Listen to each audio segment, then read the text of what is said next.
शुरू से ही ज्ञात है कि सत्ताएं और पर्टिकुलरली मध्य प्रदेश का शासन जो है और प्रशासन वो सवर्ण विरोधी हो गया है। और इसका साक्षात उदाहरण ये है कि हम लोगों को कहीं इकट्ठे होने या सभा करने की अनुमति नहीं दी जाती।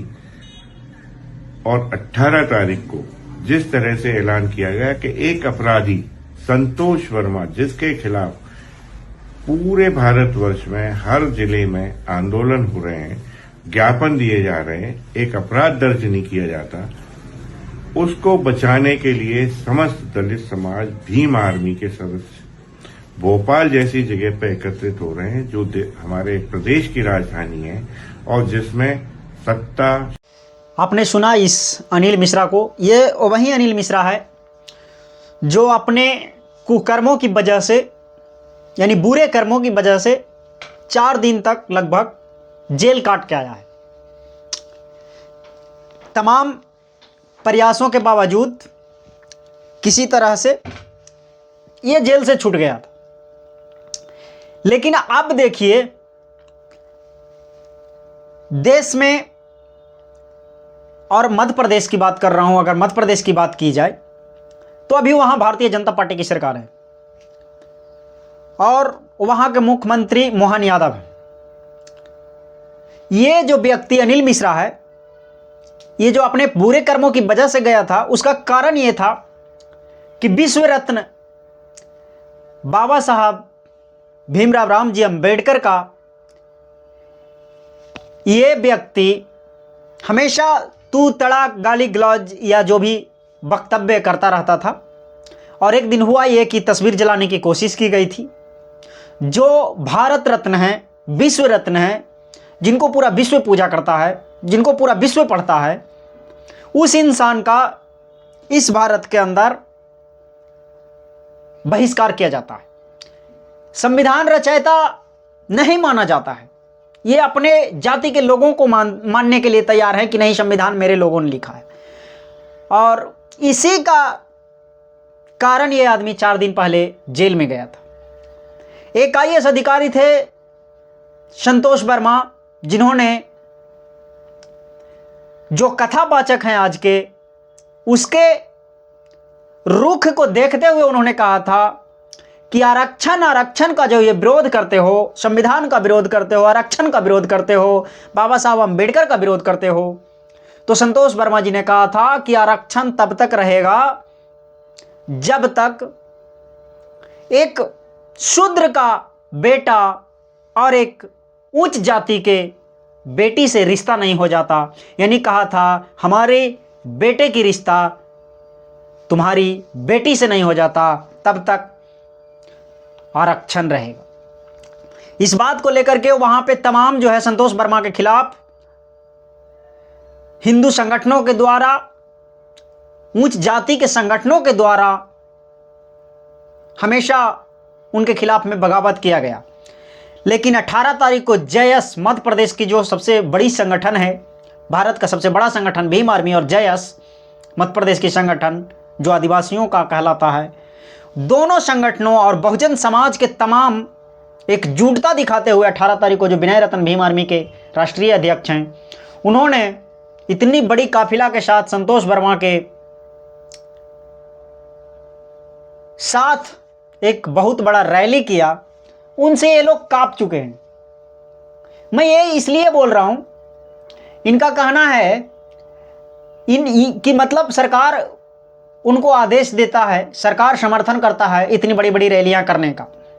अरे भाई, सरकार जब तुम्हें डॉक्टर अंबेडकर का विरोध करने के उपरांत छोड़ देता है तुम्हें, तुमने तस्वीर जलाने की प्रयास किया, तब भी तुम्हें छोड़ दिया गया, और तुम बोल रहे हो कि सरकार। तो संतोष वर्मा तो एक मानव, तुम जिस नारा लगाते उस नारा को मजबूत करने का एक जरिया बताया था संतोष वर्मा जी ने। उस व्यक्ति को इतना बगावत हो रहा था तो उसके समर्थन में बहुत जरूरी था ये रैली करना। ये जो सवर्ण तथा कथित, जो अपने आप को, हालांकि ऐसा होना नहीं चाहिए, लेकिन जो अपने आप को ऊंच मानते हैं, वो लोग बौखलाए हुए हैं कि 85% लोगों का संबंध जो है बहुत मजबूती से बनता जा रहा है, बढ़ता जा रहा है। ये दौर लगता है कांशीराम साहब वाला दौर आ रहा है, इसीलिए ये लोग बौखला गए हैं और ये लोग उल्टा पुल्टा बयान देने में लगे रहते हैं कि सरकार समर्थन करती है। भाई जब सरकार क्यों नहीं समर्थन करेगी, सरकार क्यों नहीं आदेश देगी? जब हम देश हित में काम करेंगे, देश के लोगों को जोड़ने के लिए हित में काम करेंगे तो देना ही पड़ेगा। तो भीम आर्मी का काफिला देखकर ये लोग बौखला गए हैं, आश्चर्यचकित हो गए हैं, इनका दिमाग खराब हो गया है। ऐसे भी पहले से दिमागी हालत इन लोगों का खराब ही है, लेकिन धीरे धीरे बहुत ज़्यादा खराब होता जा रहा है। और ये अनिल मिश्रा है, वही अनिल मिश्रा जो हमारे संविधान निर्माता, भारत रत्न, विश्व ज्ञानी बोधिसत्व बाबा साहब अम्बेडकर का विरोध करता था, तस्वीर जलाने का काम करता था। लेकिन यहाँ का एक पागल जो ग्वालियर साइड रहता है, अनिल मिश्रा,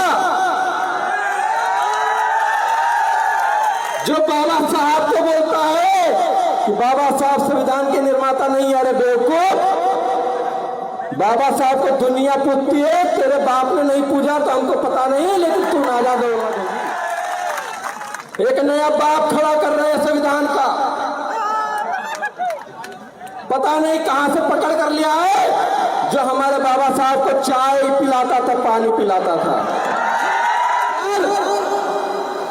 इस देश का मूल निवासी समाज, जो इस देश के प्रधानमंत्री, राष्ट्रपति, मुख्यमंत्री सब नतमस्तक होते हैं, उस व्यक्ति का ये व्यक्ति तस्वीर जलाने का प्रयास करता है, उस व्यक्ति को गाली देने का प्रत्येक दिन काम करता है।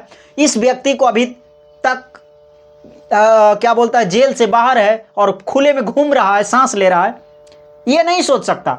और वहाँ पे ये बोल रहा है कि तो ये कहीं ना कहीं दो समुदायों का आपस में टक्कर लड़वाने का काम किया करता है ये अनिल मिश्रा। इस तरह के जातांकी आदमी को हमेशा सलाखों के पीछे ही होना चाहिए मेरे हिसाब से, क्योंकि इस तरह के लोग दो समुदायों का झगड़ा लगाने का कार्य करता है। बहुत सारे ऐसे बीजेपी के नेता हैं सवर्ण, जो कभी भी बाबा साहब अम्बेडकर का विरोध नहीं करते। बहुत सारे ऐसे बसपा में नेता हैं जो ब्राह्मण समुदाय से बिलोंग करते हैं, जो कभी भी बाबा साहब अम्बेडकर के विरोध नहीं करते, डॉक्टर अम्बेडकर के चरणों में नतमस्तक रहते हैं, डॉक्टर अम्बेडकर को पढ़ते हैं, वो डॉक्टर अम्बेडकर के नाम पे वोट भी लेते हैं। लेकिन इस अनिल मिश्रा को दिमाग में लगता है कि जो लैटिंग वाला कीड़ा होता है वो घुस गया है, इसीलिए ये आदमी बौखलाए रहता है और आए दिन अनाप शनाप बयान देता रहता है। तो भीम आर्मी से ये लोगों को कष्ट है, क्योंकि कारवा जो है वो बढ़ता जा रहा है इसलिए। और मुझे लगता है कि कुछ दिनों में ये दिमागी हालत ठीक नहीं होगी, तो इसको इलाज करवाना बहुत ज़रूरी पड़ेगा। और मैं सचेत रहने के लिए इनको एक इलाज बताता हूँ कि सुबह सुबह गौमूत्र का सेवन करे ये आदमी, हमेशा ठीक हो जाएगा। जय भीम, जय संविधान।